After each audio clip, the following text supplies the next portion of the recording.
மைவி3 உறுப்பினர்களுக்கு வணக்கம். வணக்கம். இப்போ இந்த மைவி3 ஆட்ஸ் இந்த ஆப்பை பற்றி உங்களுக்கு எத்தனை நாளாக தெரியும்? எனக்கு இப்போ கொஞ்சம் குறுகிய நாளாக தான் தெரியுது. இப்போ வருஷ காலத்துக்குள்ள தான் எனக்கு தெரியும் மைவி3 அப்படிங்கிறவங்கன்னா. நானும் மற்ற நிறுவனங்களை போல இதுவும் ஒரு போலியான நிறுவனம் தானே நானும் மக்களிடம் சொல்லிக்கிட்டு இருந்தவன் தான். நானும் இந்த நிறுவனம் வந்து என் பையன் சொல்லிட்டு இருந்தப்போ கூட நான் நம்பல. 1,00,000 ரூபா பணம் போடணும், அது போடணும்ப்பா, இது போடணும்ப்பா நான் சொல்லிக்கிட்டு இருந்தான்.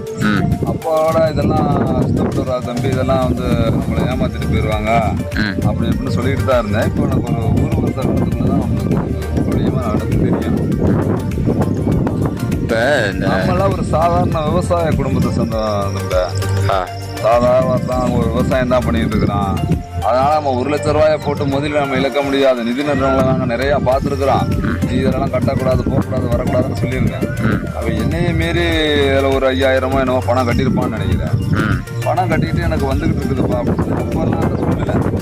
இப்போ இவர் மொழியில் சரவணாடு கூட என்கிட்ட காட்டினான், அந்த லிஸ்ட்டை நான் காட்டினான். இந்த பாருப்பா இவ்வளோ பணத்தை இருந்து எடுத்துருக்கீங்கன்னா போயிருக்கியா வந்திருக்கிறேன் அப்படின்னு சொல்லிட்டு அவன் வந்து கோயம்புத்தூர் பக்கத்தில் அந்த வேலையில் இருந்தப்போ இந்த இதை எடுத்து காட்டினான். சேர்ந்துருக்கேன் இந்த மாதிரிலாம் பண்ணி சொல்லியிருந்தப்பா இவ்வளோ வேறுதல் இருக்கிறாங்க, இவ்வளோ வேறு பாரு மக்கள் ஏதாவது நாடி போராடுறாங்க பாருப்பா அப்படின்னு சொல்லி இதை அவன் சொல்லிக்கிட்டு இருந்தான். சரி, அதுக்கு பின்னால் தான் சரி இவ்வளோ பெரிய நல்லவர் அவர், சரி இவருக்காக ஒரு வீடியோ போடுப்பா நீ அப்படின்னு சொன்னதுனால அவன் கேட்டுக்கிட்டதுக்காக இந்த வீடியோ நான் போடுறேன்.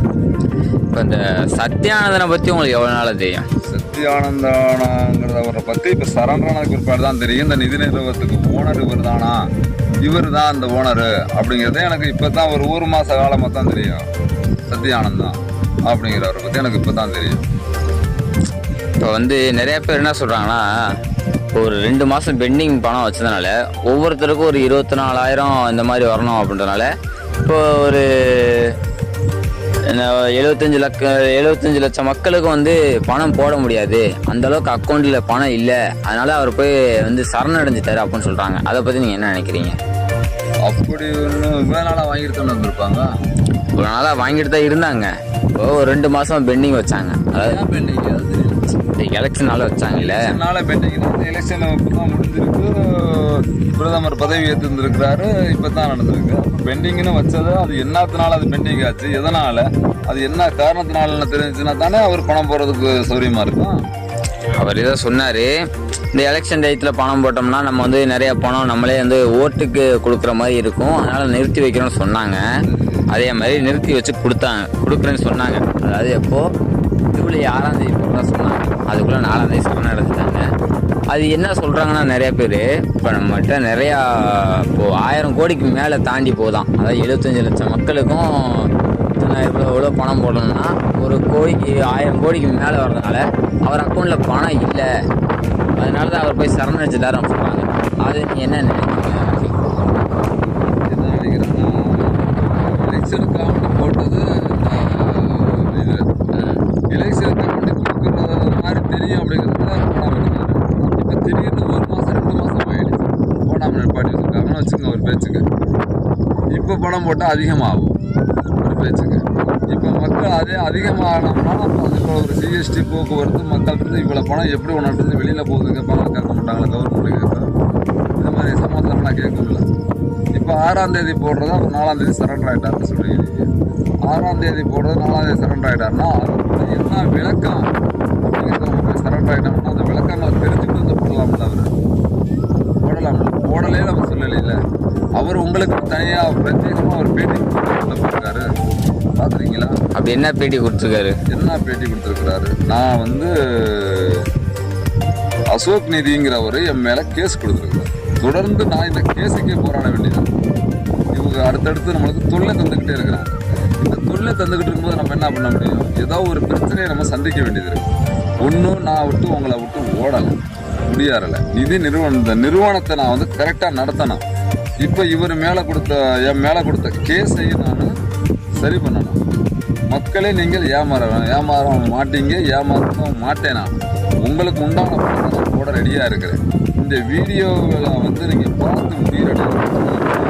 சரவணன் ஒரு வீடியோ வீடியோ உங்களுக்கு போட்டுட்டு தானே அவர் சரண்டர் ஆகுறாரு போய். அவர் ஓடி மக்களுக்கு இந்த பணத்தை போட முடியாது, இந்த பணத்தை நம்ம கொண்டுகிட்டு ஓடி போயிடலாம் அப்படி நினைச்சா அவர் கொண்டு ஓடி இருக்கலாம்ல. ஒரு மாதம் தலைமறைவாயிட்டு வந்தாங்கன்னா தான் அந்த நிறுவனத்தை முடக்கப்பட்டது, மூடி விட்டார்கள் அப்படி இப்படின்னு சொல்லிட்டு ஒரு நியூஸ் போடுவாங்க. நியூஸ் போட்டவனே இந்த அப்புறம் அந்த கவர்மெண்ட்டுக்கு ஒரு 10 கோடியோ 20 கோடியோ 30 கோடியோ நிறுவனத்திலிருந்து கொடுத்தா தான் விடுதலை பண்ணிட்டு போயிடுவாங்களே. அப்புறம் அவர் வந்து சுதந்திரம் அடையலாமே. அதில் ஒரு 10,000 கோடி இருந்தால் தான் அவரை ஈஸியாக பிழைக்கலாமே. அப்புறம் ஏன் அவர் பயந்துக்கிட்டோம்னா வெளிநாடு ஓடலாமே, இல்லை வெளி மாநிலத்தில் ஓடலாமே, இல்லை இந்த நிறுவனம் இதாகிறதுக்காக யார்கிட்டயாவது ஒருத்தர் பணத்தை கட்டிட்டு போயிருக்கலாமே. இப்போ அதெல்லாம் சரி. இப்போ வந்து நிறைய பேர் இந்த நிறுவனத்தை வந்து நிதி நிறுவனம் இல்லை, நீங்கள் தப்பாக சொல்கிறீங்க அப்படின்னு ஒரு சிலர் சொல்கிறாங்க. இப்போ நிதி நிறுவனம் இது இல்லைன்னா வேறு என்ன நிறுவனம்? நிதி நிறுவனம் தான் மோசடி பண்ணுறது இல்லையா, அது மாதிரி தான் இது ஒரு சார் நிதி நிறுவனம்னு நான் பேசுகிறேன். நிதி நிறுவனம் இல்லை, நீங்கள் தான் சொல்லணும். சரி, இவங்க வந்து ஒருத்தரை வாழ வைத்து வாழ்ன்னு சொல்கிறாங்க. வாழ வைத்து வாழ அதுக்கு என்ன அர்த்தம்ன்றது ஏதாவது தெரியுமா? வாழ வச்சுன்னா நான் வாழ்றது மட்டும் இல்லை, என்னோடு சேர்ந்தவங்களும் வாழணும். அதுதான் வாழ வைத்து வாழ் அப்படிங்கிறதுக்கு ஒரு இது. ஒருத்தர் மட்டும் வாழ்றது ஒரு வாழ்க்கையா இல்லை, என்னையோட சேர்ந்த இன்னொருவனும் வாழணும் அப்படிங்கிறதுக்கு தான் அந்த இது. இப்போ நேற்று ரீசெண்டாக வந்து ஒரு பிரச்சனை என்னன்னா, அசோக் சநீதி அப்படிங்கிறவர் வந்து எங்கேயோ வந்து ஏதாவது சத்யானந்தன் அவர்களோட கார் வந்து எங்கேயோ சேலுக்கு போகுது, விற்க போகிறாங்க அப்படின்னு சொல்லி ஒரு வீடியோ எடுத்து போட்டுட்டு இருக்காரு ட்ரெண்டிங்கா. அதை பற்றி நீங்கள் என்ன நினைக்கிறீங்க? அவர் பழைய காராக இருக்கு வித்துட்டு கூட புது கார் மாற்றுவார். அவர் எடுத்து இப்போ வந்து ஒரு 2 மாதம் 4 மாதம் தான் ஆகுதான். ஏன் புது செருப்பாக எடுத்துகிட்டு இருந்துப்பா சரி, இந்த செருப்புக்கு இன்னொரு செருப்பு கடையில் போய் பார்த்தீங்கன்னா இன்னொரு செருப்பு வாங்குறது இல்லையா? அவர் அந்த காரு நம்பரோட சொல்றாரு. இருக்கிற உனக்கு செருப்பு மேல தான் ஆசை வரணும். எப்படி புரியுதா உனக்கு? ஒரு ஏழை மக்களா இருக்கிறவனுக்கு செருப்புல அந்த செருப்பை பார்த்தோன்னே இன்னொரு செருப்பு போடணும்னு ஆசை இருக்கா இல்லையா? இருக்கா இல்லையாப்பா? அது மாதிரி கொஞ்சம் ஒரு நிறுவனங்களை வச்சு நடத்துறவங்க போறவங்க வர்றவங்க இந்த ஒரு காரு கூட பத்தி இருக்காது, இன்னொரு கார் வாங்கலான்னு கூட பார்த்துருப்பாரு. ஏன் இந்த கார் இருக்கும்போது இன்னொரு கார் வாங்கணும், சரி இந்த காரை சேல்ஸ் பண்ணிட்டு கூட இன்னொரு கார் வாங்கலான்னு கூட இருக்கலாம்ல. இந்த காரை வாங்கிட்டு நம்ம அந்த காரை சேல்ஸ் பண்ணிடுவோம், இன்னொரு கார் இன்னும் கொஞ்சம் விலை உயர்ந்ததை கூட வாங்குவோம் அப்படி கூட வாங்கலாம். பணம் இருக்கவங்களுக்கு எல்லாமே சரிதான் தம்பி. அதுக்காண்டி பணம் இருக்குது அப்படிங்கிறதுக்காண்டி ஆசைப்படாமல் இருக்க முடியாது. ஒரு மில் ஓனரோட கதை சொல்லுங்க. சொல்றேன், எனக்கு கோச்சுக்க கூடாது. அது வந்து தப்பா இருந்தோம்னா நீங்க கோச்சுக்க கூடாது. ஒரு மில் ஓனருக்கு பயங்கரமான கடை வந்துருச்சு. ஒரு மில் ஓனருக்கு பயங்கரமான கடை. மில் ஓனர், ஆமா. இது கணக்கா பிள்ளையா இருக்கிறவர் என்ன அப்படி இருக்காரு, கணக்கா பிள்ளையிட்ட புலம்பி இருந்திருக்காரு. யாரு? இந்த மில்லு ஓனர். இந்த மாதிரி பெரிய கடன் ஆயிட்டுண்டா, இது மாதிரி நான் என்னதான் பண்ண போறது இல்லை, என்னதான் செய்ய போறது இல்லை, எதைத்தான் பண்ணலாம் என்னன்னா அவர்கிட்ட புலம்பி தள்ளியிருக்காரு. அவர் வாட்டில் புலம்பி தள்ளி முடிச்சபடி இவர் என்ன பண்ணியிருக்காரு, மறாத நாள் கணக்கா பிள்ளைகிட்டே சொல்லலை, ஒரு 10 லட்சம் 15 லட்சம் ரூபாயில ஒரு காரை வாங்கிட்டு மறாத நாள் இருந்திருக்காரு. இவர் யாரு? இந்த ஓனர். 2 நாள் 3 நாளா திரும்பிச்சு இது நடந்திருக்கு. அப்ப அந்த கணக்கா பிள்ளை கேட்டிருக்காரு, முதலாளியே இந்த மாதிரி நீங்க ஏற்கனவே கடனா இருக்குதுன்னு பயங்கரமா எனக்கிட்ட புலம்புடிங்க, எனக்கே கஷ்டமா இருந்துச்சு, இப்போ போய் 15 லட்சம் ரூபா போட்டு கார் வாங்கிட்டு வந்துருக்கேன் முதலாளி, இந்த கடனை அவன் எங்கேயும் முதலாளியை கட்ட போறோம்னா அவன் கேட்டிருக்காரு இந்த கணக்கா பிள்ளையா இருந்தவர். அதுக்கு தான் அவர் சொன்னாராம், நம்மக்கிட்ட கடை இருக்குதுங்கிறதுக்காண்டி நான் உனக்கிட்ட சொல்லியிருக்கேன், இது பொதுமக்களுக்கு தெரிஞ்சுன்னா யாராவது கடன் கொடுப்பானா? நம்ம போய் கடை வந்துருச்சு நம்ம மில்லில் அப்படிங்கிறதுக்காண்டி நம்ம நடந்து போய் கடை கேட்டால் எவ்வளோ தருவானா? அட 1 கோடியோ 2 கோடியோ கடை வாங்கணும், இன்னொருத்தன்ட்ட மாற்றணும், இங்கிட்டு இருந்து அங்கிட்டு. நான் நடந்து போய் எங்கள் மில்லு கடனா போச்சு, கடை கொடு நான் கொடுப்பானா? தம்பி எப்படிங்க கொடுப்பாங்க? அதனால தான் இந்த 15 லட்ச ரூபா காரில் போய் கேட்டால் தான் அவன் கொடுப்பான். இந்த கடனை வாங்க போகிறதுக்கு இன்னொரு கார் வாங்க வேண்டியது இருக்கு அப்படின்னு அவர் ஒரு வசனம் சொன்னாராம். அது மாதிரி இருப்பவருக்கு ஒன்று, இல்லாதவருக்கு ஒன்று.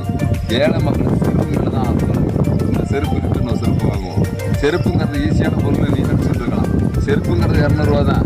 அது ஒரு ஏழை குடும்பத்தில் அந்த செருப்பை மாற்றி பார்த்து தெரியும். அது மாதிரி அவர் என்ன பண்ணுறாரு, அவர் பணம் இருக்கு, அவர் வாங்குறாரு. அதுவும் குறையெல்லாம் சொல்ல முடியாது அவரை. இப்போ ஏன்னா அவர் எந்த மாதிரி சொல்கிறாருன்னா, இப்போ வந்து மைவித்திரி மெம்பர்ஸுக்கு பணம் போடுற அளவுக்கு இவங்கள்ட்ட இல்லை, அதனால அந்த கார் வந்து 60 லட்சமா. அந்த 60 லட்ச ரூபா காரை விற்றாக்கா ஒரு 60 பேர்த்துக்கு கொடுக்கலாம், அதனால தான் நாங்கள் போய் பிடிச்சிருக்கோம் கையங்களும் அப்படின்னு சொல்கிறார். யாரு சொன்னது? அசோக் சிங் என்றவர் சொல்கிறார். 60 பேத்துக்கு கொடுத்தோம்னா மிச்சம் இருக்கிற நான் விட்டுட்டு போயிடுவாரா? தெரியல, அவர் வந்து 60 பேர்த்தோட முட்டாள்தனமெல்லாம் கேள்வி கேட்கக்கூடாது. கேள்வி கேட்டா இருக்கிறது 70 லட்சம் பேருக்கு மேலே இருக்கிறான்னு நீங்க தான் சொல்றீங்க. அப்போ அந்த 70 லட்சம் பேர்த்துல 60 பேர்த்துக்கு கொடுத்துட்டு மிச்சம் இருக்குனுக்குலாம் சூப் கொடுப்பாரு அவர் அது மாதிரி சொல்றாருங்க. நீ என்ன கேள்வி கேட்குறியா? 60 லட்சம் பேர் இருக்கிறான், அதுல 60 பேர்த்துக்கு மட்டும் கொடுக்கறதுக்கு இந்த அண்ணா 60 பேர்த்து ஏமாற்ற முடியாதா? 60 லட்சம் பேர் இருக்கிறான், அதுல இருக்கிற கொசர பேர்த்த ஏமாத்திட்டு அந்த 60 பேர்த்துக்கு தரப்போறாருன்னு வச்சுக்க. அந்த காரை வித்து மிச்சம் இந்த 60 பேர்த்த ஏமாற்ற முடியாது அவரால் அந்த காரை வச்சுக்கிட்டு. ஏதாவது கேள்வி கேட்டா சரியா கேளுங்க. எவனோ ஒரு முட்டா பையன் சொல்றாங்க அதுக்காண்டி அந்த கேள்வி இருக்கக்கூடாது. இல்லைங்க, நேத்து நியூஸ்ல தாங்க இருக்கு. நம்புற மாதிரி கேளுங்க. ஏதாவது ஏமாத்தணும்னு நினைச்சா எல்லாத்துக்கும் தான் ஏமாத்துவாங்க. உன் காரை வித்துவிட்டு ஒரு 60 பேர்த்து கொடுத்துட்டு மிச்சம் இருக்க கொசர பேர்த்தெல்லாம் எங்க கொண்டு விடுறது? இல்ல எவனா ஒருத்தன் பிராடு பேசணுங்கிறதுக்காக ஏதாவது சொல்லிட்டு இருப்பான். தம்பி இதெல்லாம் சொல்லக்கூடாது. நல்லவருனா நல்லவருன்னு தான் சொல்லணும், கெட்டவருனா கெட்டவர்னு தான் சொல்லணும். இவ்வளவு நாளா பணம் வாங்கிக்கிட்டு இருந்தாங்களா இல்லையா? வாங்கினாங்க. பிரச்சனைக்கு பின்னால தானே வரல. பிரச்சனை என்னன்னு தீர்ந்துட்டு வெளியே வந்தாருன்னா கொடுப்பாரா கொடுக்க மாட்டாரா? கொடுப்பாரு. இல்ல அதுக்கு ஒரு நாள் பதில சொல்லுவாரா சொல்ல மாட்டாரா? அதுக்குள்ள நீங்களா ஒரு ஆராய்ச்சி பண்ணிக்கிட்டு ஏதோ ஒன்று பண்ணிக்கிட்டு ஏதோ ஒன்று சொல்லிக்கிட்டு இருக்க கூடாது. பிரச்சனைன்னு சொல்லிட்டு தான் உள்ள போயிருக்கு. நான் ஏமாத்திட்டு போயிருவேன் அப்படின்னு பேட்டி கொடுத்தாரா அவன்கிட்ட? அவர் ஒரு 10 நிமிஷம் வீடியோ போட்டுருக்காரு, நான் ஏமாத்திட்டு போறேன், உங்க காசை நான் தின்னுட்டு போறேன் அப்படின்னு சொன்னார் அவரு. அதே போல நிறைய பேர் சொல்றாங்க, இந்த ஒரு நாள் வந்து எங்க ஆப்ல ஏதாவது பிரச்சனை வந்தாலும் அதை வந்து அடுத்த நாள் பணம் திருப்பி கொடுத்துருவாரு அப்படின்னு சொல்றாங்க. அதை பத்தி நீங்க என்ன நினைக்கிறீங்க? அப்படித்தான் சொல்றாங்க எல்லாமே. டிவி இதுல செல்லுல பேசுறவங்களும் அதுதான் பேசுறாங்க. ஒரு நாளுக்கு இதுல ஒரு பிரச்சனை வந்துன்னா கூட மறுநாள் அந்த படமும் சேர்த்து ஏறிடும் அவங்கள சொல்றாங்கப்பா. அது முழு விழா வரவே எனக்கு தெரியாது, ஆனா சொல்றவங்க வந்து அப்படித்தான் சொல்லிக்கிறாங்க. அப்படி ஒருத்தரா வந்து இது மாதிரி மக்களோட முதல்ல தின்னறணும்னு நினைப்பாரு நீங்க நினைக்கிறீங்க? அவர் சாப்பிட மாட்டார். அவர் மூஞ்சிலேயே ஒரு நல்ல ஒளிவட்டம் தெரியுது, நல்லவராக தான் தெரியுதுன்னு நான் சொல்றேன். நான் நேற்று போட்ட வீடியோவிலையும் அப்படித்தான் சொல்லியிருக்கேன். சில மக்களுக்கு சரியான முறையில் அது புரியலேன்னு நினைக்கிறேன். நான் சொன்ன விளக்கம் வந்து அவங்களுக்கு சரியா புரியலேன்னு நினைக்கிறேன். ஏன்னா தர்மத்தின் வாழ்வுதனை சூதுகவும் மறுபடியும் தர்மமே வெல்லுங்கிற அந்த அவங்க சொல்லியிருக்கிறோம். ஏன்னா நல்லவருக்கு ஒரு சோதனை வரும், சோதனை எல்லாத்துக்குமே வரத்தான் செய்யும். அதை வென்று வெளியே வருவார், வரணும் அப்படிங்கிறது தான் நம்மளோட ஆசை. இப்போ எதனால அசோக் சிங் வந்து ஏதாவது ஒரு வழியில் வந்து தப்பான விதமாக கம்ப்ளைண்ட் எடுத்துகிட்டே இருக்காரு. அவங்க வீட்டில் வந்து இப்போ இருங்க சொல்கிறேன், இப்போ அவர் சரணடைஞ்சிருக்காரு. வீட்டில் இருக்கவங்க எப்படி போய் அந்த காரை விற்க முடியும்? அவர் பேரில் வாங்கின காரை அவர் தான் விற்கணும். இப்போ அவங்க போய் விற்றுட்டு இந்த பணத்தை எடுத்து எங்கே வைப்பாங்க? இதெல்லாம் ஒரு போலியான தயாரிப்பு. காரை லிப்பரு கூட விட்டுருக்கலாம், அதை எடுத்து நீங்கள் மீடியாவில் போட்டீங்கன்னு வச்சுக்க, மக்களுக்கு நம்புற மாதிரி தான் இருக்கும். ஒரு கார் லிப்பர் ஆகுறதே இல்லையா? புது கார் லிப்பர் ஆகுறது இல்லையா? காருனா லிப்பர் ஆகாமல் இருக்கணும் சொல்லியா கொடுக்குறாங்க. நீங்கள் ஆயுசோலே அப்படியே ஓட்டலாம் தம்பி, டயரு கூட தேயாது அப்படின்னு சொல்ல வர்றானுங்க. லிப்பரு கூட விட்டுருக்கலாம், அது ஒரு ஸ்டாப்பில் கூட இருக்கலாம். இப்போ அவர் அங்கே இருக்கிறதுனால அந்த காரை வந்து இப்போ எடுக்க முடியாமல் கூட இருக்கலாம். சரி அவர் பார்த்துக்கலாம், இருக்கிற காரில் கூட போவாங்க. இதெல்லாம் தேவையில்லாத கேள்வி தம்பி. தேவையில்லாத பிரச்சனையை வந்து மக்கள் கூட சேர்க்கக்கூடாது. ஏன்னா பொய் சொன்னாலும் எவ்வளோ வேணாலும் சொல்லலாம். நம்ம ஒரு உண்மையை மறைக்கிறதுக்கு தான் ரொம்ப லேட்டாக ஒழிஞ்சு மீடியா வந்து ஈஸியாக மக்களில் பரப்பலாம். சொல்லு தம்பி, வேற சொல்லு. இப்போ அசோக் சிங் அவர்கள் வந்து என்ன சொல்றாருன்னா, மக்களிடையே நிறைய யூடியூபர்ஸ், அதாவது சோசியல் மீடியா ஒளிபரப்பாளர்கள்ட்ட வந்து என்ன சொல்றாங்கன்னா, என்ன கேள்வி வேணாலும் என்கிட்ட கேட்கலாம், அதுக்குரிய மாதிரி பதில் கிடைக்கும் அப்படின்றாரு. யாரு? அது அசோக் சிங். எல்லா பேரும் இப்போ இதே கூட கேள்வி. ஒருத்தனை நல்லவேன்னு சொல்லணும்னா கூட 1000 அர்த்தம் நான் சொல்லலாம், கெட்டவேன்னு சொல்றதுக்காக வேண்டி 1000 அர்த்தங்கள்லாம் சொல்லலாம். சொல்றதுக்கு எனக்கு சொல்ல முடியும், இந்த ஆளு நல்லவனா கெட்டவனா அப்படின்னு கேட்டாலும் என்னால் சொல்ல முடியும். அதுக்கு நான் உண்டான விளக்கங்களையும் தேடிக்கிட்டு தான் தம்பி. திருடுறதுக்கு முன்னையே காரணம் கண்டுபிடிச்சது திருடுறவனு இருக்கான். ஏன்னா திருட தெரியாம தலையாரி வீட்டுக்குள்ள பூந்துட்டான ஒரு பழமொழி இருக்கு, தெரியுதா இவனுங்களுக்கு? அது மாதிரி இந்த பொருளை நம்ம திருடத்தான் போறோம் அப்படின்னு தெரிஞ்சுச்சுன்னு வச்சுக்க, அந்த காரணத்தை முன்னையே தெரிஞ்சு வச்சுக்கிட்டு திருடுறவனு இருக்கான். இதுல வேறு முன்னையே திருடி போட்டு காரணம் சொல்ல முடியாம மாட்டிட்டு முழிக்கிறவனு இருக்கான். ஏன்னா இந்த மாதிரி குருட்டு கேள்வியெல்லாம் கேட்கக்கூடாது. நல்லவேன்னு சொல்றதுக்கு 1000 விளக்கம் நான் சொல்லலாம், கெட்டவேன்னு சொல்றதுக்கு அவன் 1000 விளக்கத்தை கண்டுபிடிச்சு அவன் சொல்லலாம். இதெல்லாம் வந்து மீடியாக்கள்ல இதெல்லாம் ஒரு ஜகதான். நீயே சொல்லு தம்பி, இருக்கிறத எல்லாத்தையும் பிடுங்கி விடுப்பா அப்படின்னு சொல்றதுக்கு ஆள் தெரியுமா உங்களுக்கு? அதே மாதிரிதான் அவர். அதாவது வந்து எப்படின்னா, அசோக் சந்நிதி அதுன்னு ஒரு 10 பேர்த்த வச்சிருக்காரு. அவங்கள்ட்ட போனா இவரா போய் பேட்டி கொடுக்குறாரு. அதாவது 1 மணி நேரம் கணக்குல பேட்டி கொடுக்குறாரு. அசோக் சந்நிதி சரி 1 மணி நேரம் கணக்குல பேட்டி கொடுக்குறாரு. அவங்களே ஒரு சில கேள்வி கேட்கறாங்க. அதாவது அசோக் சந்நிதிக்கு சாதகமா தான் கேட்கறாங்க. அவர் அதுக்கேற்ற மாதிரி பதில் சொல்றாரு. அதை வச்சு இப்ப சத்யானந்தன் கெட்டவர் தான் அப்படின்னு அவங்களும் சொல்றாங்க. அதை வச்சு நல்லவர்களுக்குன்னு இப்ப பேட்டி எடுத்தீங்கன்னா நான் நல்லவர் தான் சொல்லுவேன். ஏன்னா உனக்கு பேட்டி எடுக்கிற நேரமும் நோக்கமும் அது மாதிரி இருக்கு. பதில் சொல்றவனு அப்படித்தான் சொல்லுவா அப்படின்னு இருக்குன்னு வச்சுக்க. இப்ப கெட்டவனும் நீ பேட்டி எடு. உன்னோட நோக்கமும் அந்த பேட்டி எடுக்கிறவனோட நோக்கம் என்ன ஆகும், அவர் கெட்டவர்னு கொண்டு போகணும். அப்படிங்கிறனா 2 பேரும் ஒன்னா உட்காந்து தான் பேட்டி எடுக்க போறாங்க. அப்ப பேட்டி எடுக்கும்போது என்ன ஆகும், அதை பத்தி அவர் கேள்வி கேட்க இவர் தப்பா தான் பதில் சொல்லுவார். அதே அவர் மண்டையை தான் ஆட்டுவார். ஏன்னா நான் தான் சொல்லியிருக்கேன், ஏற்கனவே அவன்கிட்ட என்ன சொல்லியிருக்கேன், நல்லது சொல்றதுக்குன்னா 1000 அர்த்தத்தை கண்டுபிடிச்சு தான் அவன் ஒரு நல்லது சொல்லுவான். கெட்டது செய்யறவன நானும் 1000 நோக்கத்தை அவனும் கடைபிடிச்சு தான் ஒரு கெட்டது சொல்லுவான். பேட்டி நம்மளோட சிந்தனையை பொறுத்தது தான் ஒரு இது. நல்லவர்னு நம்புனியா இல்லையா நீ? நம்புனவங்களுக்கு தான் அவர் நல்லவர். எல்லாத்துக்கும் அவர் நல்லவர்னு சொல்லவே இல்லை. அவர் நம்புனவங்களுக்கு தான், என்கிட்ட இருக்கிறவங்களுக்கு நான் நல்லவன். அவர் எல்லாத்துக்குமே நல்லவன் ஆக முடியாது. ஒரு மனுஷன் ஊருக்குள்ள இருக்கிறான்னா எல்லாத்துக்கும் நல்ல மனுஷனா இருக்கவே முடியாதுப்பா. ஊருக்குள்ள ஒரு 1000 பேர் இருக்கான்னு வச்சுக்க குறைஞ்சபட்சம். அதுல ஒரு தடவை இந்த 5 வருஷத்துல 700 பேத்துக்கு நல்லவனா இருப்பான், 300 பேத்துக்கு கெட்டவனா இருப்பான். அடுத்த 5 ஆண்டு ஆயிடுச்சுன்னு வச்சுக்க, அந்த 700 பேத்துக்கு அவன் கெட்டவனா இருப்பான், இந்த 300 பேத்துக்கு தான் அவன் நல்லவனா இருப்பான். ஏன்னா இதெல்லாம் ஜகதம். வேற ஏதாவது கேட்கறதுனா கேளு. இப்ப அந்த உண்டை வீட்டுக்கு 2கம் பண்றாங்கன்னு சொல்றாங்கல்ல, அவர்களை பத்தி நீங்க என்ன நினைக்கிறீங்க? அது உண்டக வீட்டுக்கு 2கம் பண்றதுக்கு இந்த கேள்விக்கு சம்மந்தமே இல்லை. இல்ல இருக்கு, நீங்க இதுக்கான விரிவாக சொல்லுங்க. அதுக்கான பின்னாடி சொல்றேன். விளக்கத்தை நீங்க சொன்னீங்கன்னா நான் ஏதாவது சொல்லுவேன். நானு இப்போ இவர்கிட்ட பணம் அவங்க போட்டுருக்காங்க, இது உண்டவங்க. அப்ப 2கம் பண்றதுன்னா அவர் 2கம் பண்றான்னு சொல்றீங்களா? இல்ல அது என்னன்னா, இப்ப மையத்தி சத்யானந்தன் இருக்காரு, அவர் பணம் கொடுக்கிறாரு. அதே போல ஒரு மைவித்தி உறுப்பினர் ஐடி போட்டு பணம் வாங்கிட்டு இருந்திருக்காரு. வாங்கிக்கிட்டு இருந்தவன் கேஸ் போட்டிருக்கானா இதுல சொல்லு. அதான் அவரு வாங்கிட்டு இருந்திருக்காரு. அதாவது ஊருக்குள்ள இன்னொரு 4 பேரையும் சேர்த்திருக்காரு. சேர்த்து விட்டுட்டு பணம் வாங்குற வரைக்கும் வாங்கிட்டு இப்ப 2 மாசம் பணம் வரல அப்படின்னு அசோக் சந்நிதியோட கால் கான்வென்ஷன் ஒரு நாள் நடத்திருக்காரு. அதுல நிறைய டீல் பேசி முடிச்சுட்டு பாதியை மட்டும் கட் பண்ணி அவரோட யூடியூப் சேனல், அதாவது சோசியல் மீடியா சேனல்ல அப்லோட் பண்ணியிருக்காரு. அப்லோட் பண்ணிட்டு அதுக்கப்புறம் அவரும் இது இந்த நிறுவனத்துல பணம் இல்லை, நீங்க கம்ப்ளைண்ட் கொடுங்க, நாங்க அதுக்கான ஆக்ஷன் எடுக்கிறோம் அப்படின்னு அசோக் சந்நிதி மாதிரி இவரும் பேசுறாரு. பணம் வாங்க வரைக்கும் வாங்கிட்டு இப்ப இவரும் அசோக் சந்நிதி கூட சேர்ந்துக்கிட்டு இப்போ 2 மாசம் பணம் போடலைங்க, கம்ப்ளைண்ட் கொடுங்க நிறைய பேர் கேட்கிறாரு. இதை பத்தி என்ன நினைக்கிறீங்க? கூட ரொம்ப இதா இருக்கிறேன் அப்படின்னா, அசோக் நிதி இவர் கூட சத்யானந்தத்தை கூட பேசுறதுக்கு தகுதியானவர் தானே அவரு. அப்ப தகுதியானவர்னா உனக்கு ஈக்குவலா நான் இருக்கேன்னு தானே அர்த்தம். அப்ப எனக்கு பிசினஸ் எனக்கு ஒரு அமௌண்ட் தரலாம்ல. ஒரு குறிப்பிட்ட அமௌண்ட் இவ்வளவு நீங்க சம்பாதிக்கிறீங்க, போகுது வருது, இவ்வளவு பிசினஸ் நடக்குது, எனக்கு கொஞ்சம் அதுல உதவிகரமா கமிஷனை தவிர வேற எல்லாமே கொடுக்கலாம்னு அவர் சொல்லலாம்ல. வணக்கமான இல்லாம எனக்கு கொஞ்சம் எச்சா கொடுக்கலாம்ல. நிறுவனத்துல பணம் கட்டினவரை கேட்கலாம்ல. போன்லயே நேரா பேசுற அளவுக்கு உனக்கு எனக்கு ஒரு டீலிங் இருக்கு. அப்படின்னா நீ ஒரு முதலாளியா இருக்க, நான் ஒரு தொழிலாளியா இருக்கிறேன். உன் கூட நான் வரவு செலவு ஊரா நான் வச்சிருக்கேன்னு வச்சுக்க, ஒரு பேச்சுக்கு வச்சுக்க.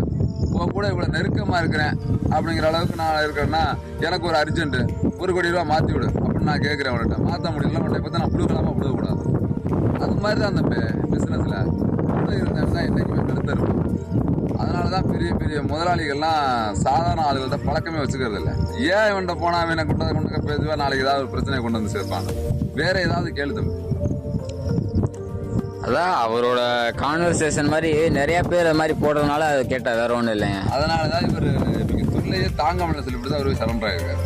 எத்தனை பேத்துக்கு தான் நம்ம போடுறது அப்படின்னு சொல்லிவிட்டு அவர் போய் சரண்டர் ஆயிருக்காரு. வருவார் வெளியே, குடிக்காதவங்க வெளியே போவங்களெல்லாம் வெளியே தள்ளி விட்டு நல்லவங்களுக்கு செய்வார். நம்பிக்கை இருக்கு.